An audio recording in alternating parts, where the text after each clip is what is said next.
Nowadays, it's become the norm in our culture for young people to leave high school as radical leftists. However, outside the West, that's not the case. In non-Western countries, young people don't graduate school as radical socialists. So what's happening in Western classrooms to turn the kids communist? Framing.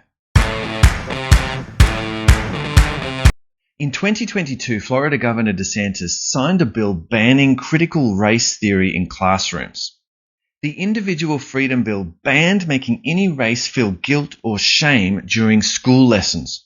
And although this was a step in the right direction and one which sane people in the West had waited for a long time, it won't fix the problem.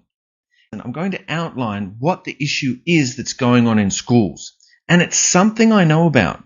Now, I spent 10 years working in education at the secondary and tertiary level, and I did my PhD in curriculum, looking at how teachers implement curriculum and the role of ideology in doing that. And I did that because of my experiences going through university. When I went through university, I did my bachelor degree and I did 3 majors. I did Latin, ancient history, and English literature. Now, this was back last millennium, back in the 90s. And when I went through and did Latin and ancient history, I found that as long as, it wasn't hard for me to get the marks. As long as I studied and I enjoyed the subjects, I could get the marks. But when I went over into the English department, things were different. In fact, I found it very difficult to pass my English subjects. And I couldn't understand why at the time. During my education course, which was 1 year after my bachelor, I came to understand what was going on. When I went through the classics and ancient history department, there were still enough lecturers and professors there who were the old school type, who were focused on facts, who saw their job as training students in investigating truth, in training students in historical inquiry.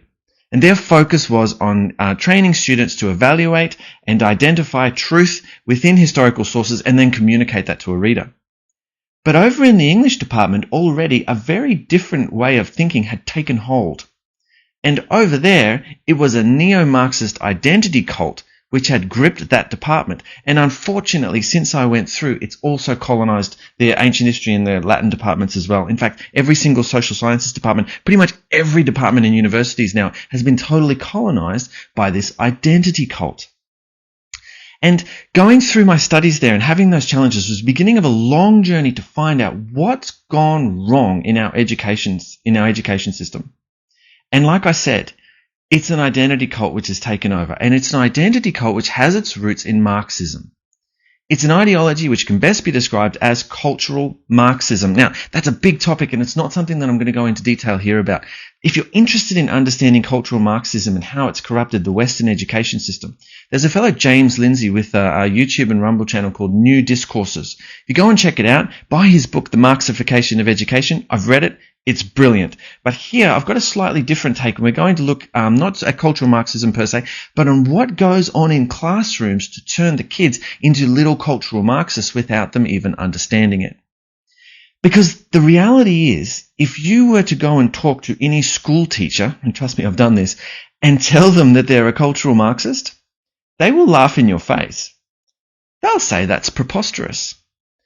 While teaching and preaching cultural Marxism in every single lesson, those same teachers will deny that they are any form of Marxist and that they hold any form of identity communist views. They would see it as utterly outrageous to even suggest it.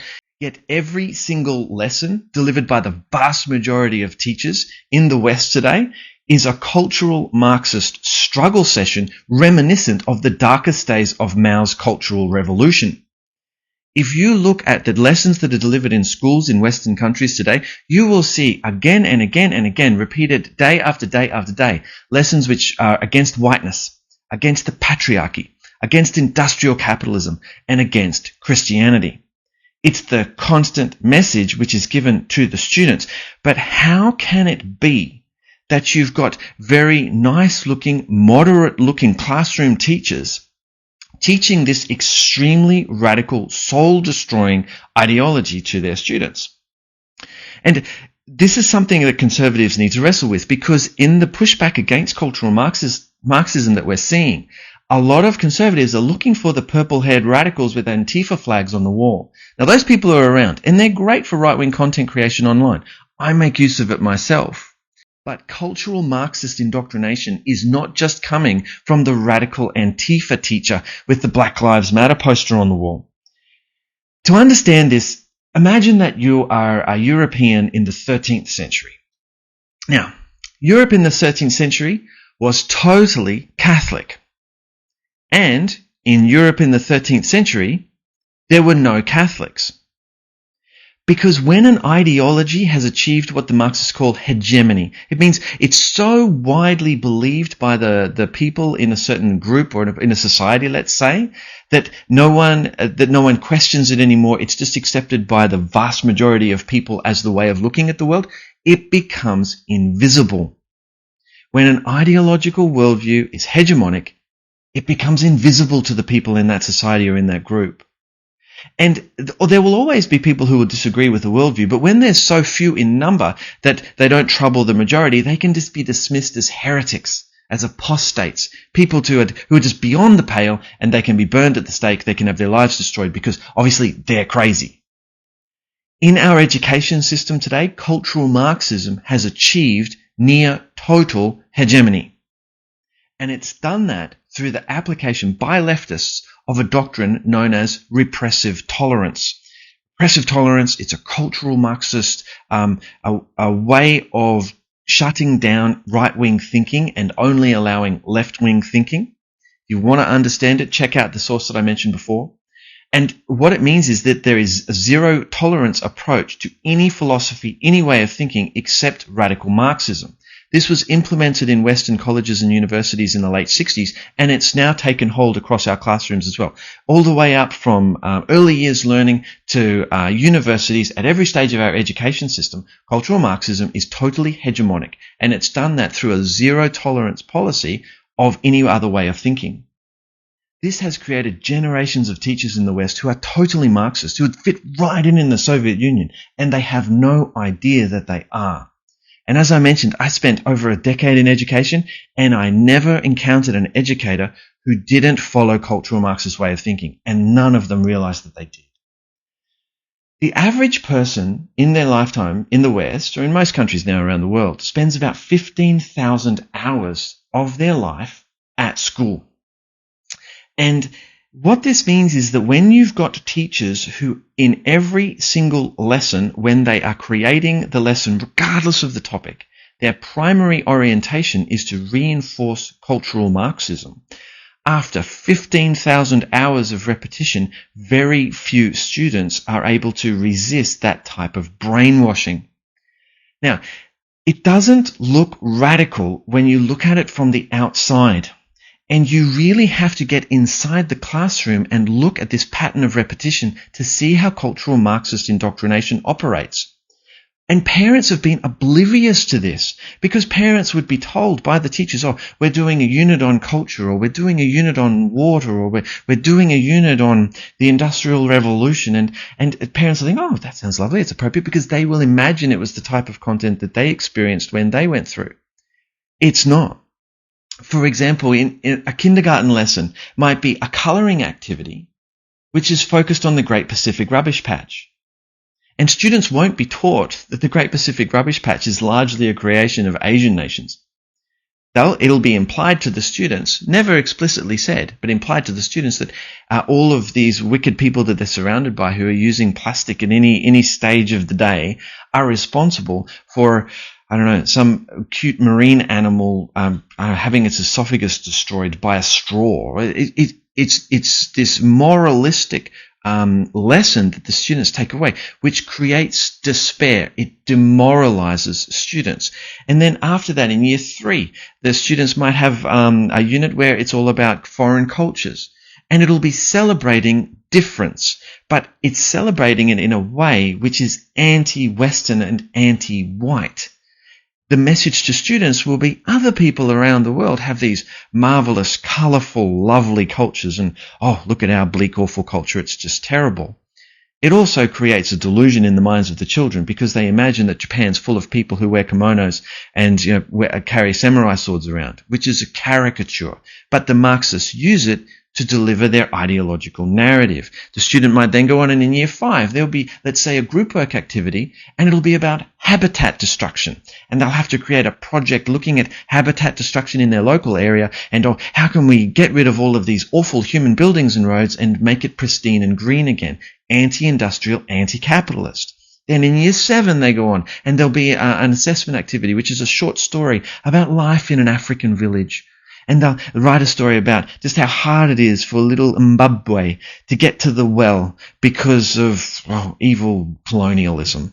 It's never said openly, but that's the implicit message. You see, the way indoctrination works is not via what's said. It's via what's unsaid, constantly, repeatedly, every single day. It's in the framing. Then the student will go on, and in year 9 there'll be a Holocaust unit, for example, but it'll be called a World War II unit, and almost all of it is about the Holocaust. And the way that the teachers present it is, well, look, if anyone who's nationalistic or doesn't buy into the doctrines of globalism and internationalism, well, they're just on the first step down to becoming the SS. That is how that topic is taught by classroom teachers today. I speak from first-hand experience.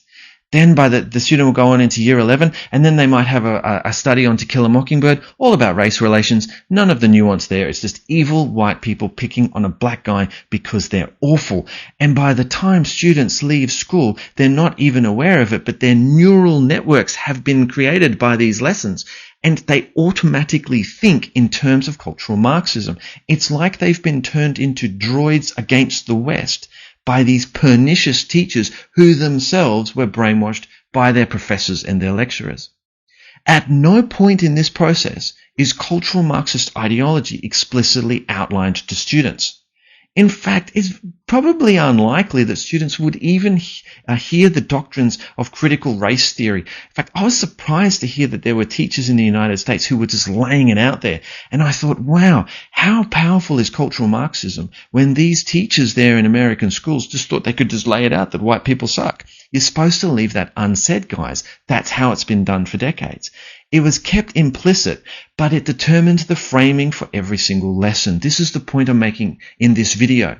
Legislation banning a certain way of talking is not going to fix this problem. The problem is systemic. It is totally throughout the education system.